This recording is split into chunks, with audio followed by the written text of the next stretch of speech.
Hi, lots of you know me from Dearly Departed Tours, and that's where we are right now. Scott's had Dearly Departed Tours for quite a few years. Finally, we got the chance last year where we opened up a shop, our own place to be able to do the bass drum. Those who haven't seen it, you haven't been here in the last year, this is it. Tonight is the first anniversary of being in this spot on Sunset Boulevard, and it's not just the place where the tours take off from, it's a gallery. It's a gallery filled with all kinds of things that Scott and myself have collected over time. And I want you to come on inside and take a look at what all the things are in here. Come on. But before we make it through the front door, the first thing you see in the window is the hot pink suitcase that Jane Mansfield packed and was in the trunk of her car the night she died.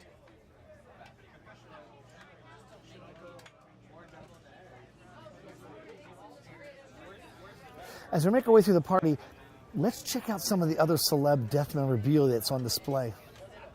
Here's a piece of the swimming pool that Brian Jones of the Stones drowned in.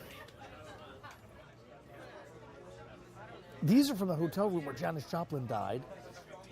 And a little something that was procured from the last place where Whitney sang.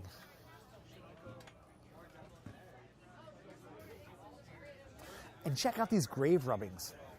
These are from markers for Johnny Arthur and Susan Cabot, two culturally significant actors who were in unmarked graves until Scott and fans of Dearly Departed raised funds to mark them.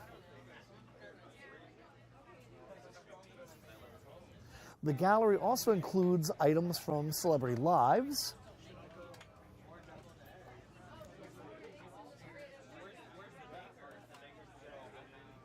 and not necessarily just their deaths.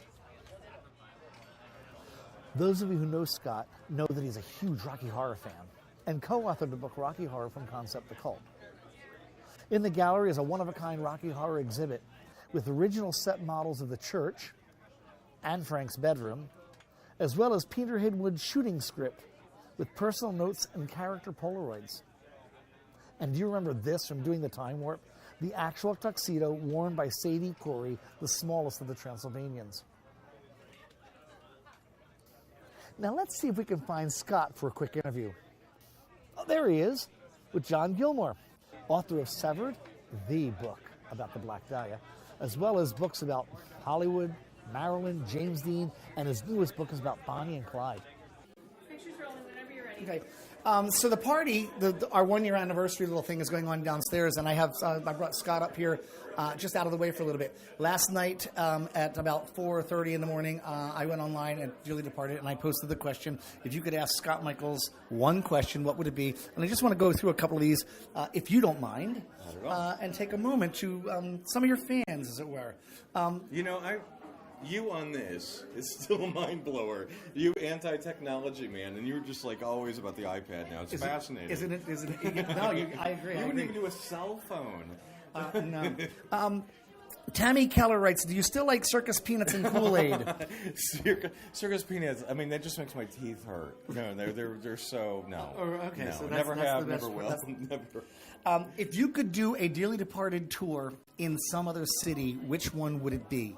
Wow. But I mean, logically, it'd be New York because of the concentration of people and location. I mean, yeah, Manhattan would be the best place to do it. Yeah, I think that's the place. By the way, that question was from Becca Spencer, as a matter of fact. We love Becca. Yes. I know Becca. Yes. So, typical ones. If you could have lunch with just one celebrity from days gone by, who would it be? Jesus Christ. No, I don't. Probably James Dean because I think he's so wonderful, and I think James Dean is a weird person because he's like either religious to people or people are in love with him, and James Dean is a really fascinating individual, and Marilyn too, and they're the greatest hits. But Marilyn just seems like someone to be a riot to have a laugh with. Sean Phillips writes, have you had any crazy hecklers on your tour that you had to kick off? No. I've had people leave the tour that I purposely made uncomfortable, so they've left the tour. Because, really? Yeah, because they were real dicks. And they were bringing everyone else down. So we stopped at the restroom stop. I said, you can get a taxi from here. Oh, well, and I do one last question. This is from a woman, Echo. Echo DeLargy? Echo's nice. Okay. We like Echo. Have you ever been arrested while collecting the artifacts that are on display or that you have And have you ever had to explain to the police exactly what you're doing?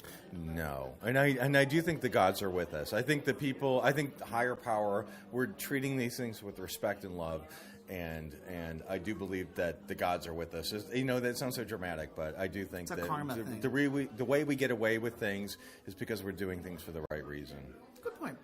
Thank you. This has just been a couple of minutes. Questions with Scott Michaels. Thank you. Scott. Thanks for coming. Happy anniversary. Oh. I know. So there you have it. A quick glimpse of the dearly departed gallery.